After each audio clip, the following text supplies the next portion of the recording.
La veritat és que veient-vos aquí em pregunto com ho faran per guanyar-nos.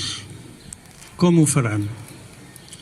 Ens han escarnit, perseguit, empresonat, exiliat i cada vegada que ens podem expressar tornem a dir som aquí.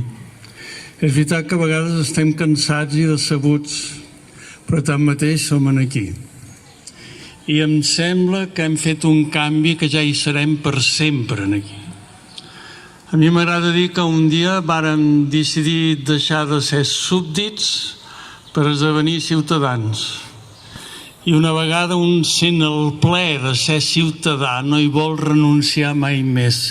I no renunciarem a ser ciutadans. Tenim... No cal.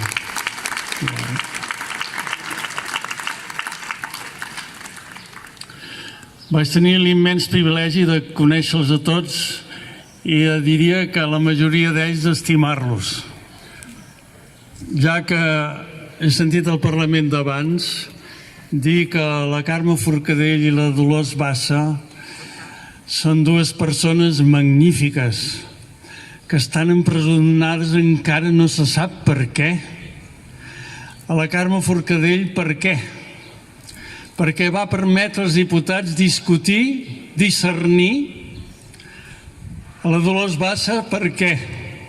Perquè va lluitar amb els pocs mitjans que tenia a les mans per protegir els homes i les dones més desfavorits d'aquesta societat. Per què?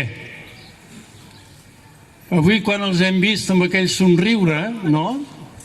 Han entrat en el Congrés espanyol i en el Senat espanyol amb aquell somriure, tenien motius per somriure perquè mantenen dintre seu tota la vostra dignitat. La seva dignitat és tota la vostra delegada en ells. I això és invencible. I no només és invencible, sinó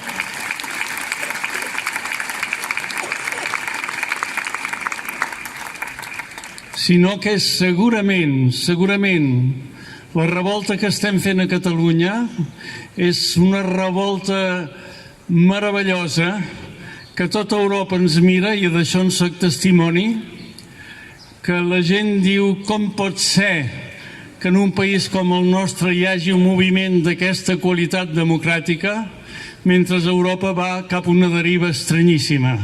Persistim, ho ha dit la companya, és el verb més necessari, persistir, no desanimar-nos.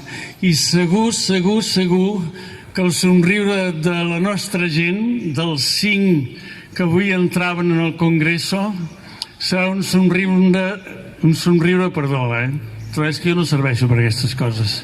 No, clar, em feu fer uns números que... Serà un somriure de victòria, segur. I m'han dit que heu de cantar l'estaca, jo us vull acompanyar. Per una vegada, va.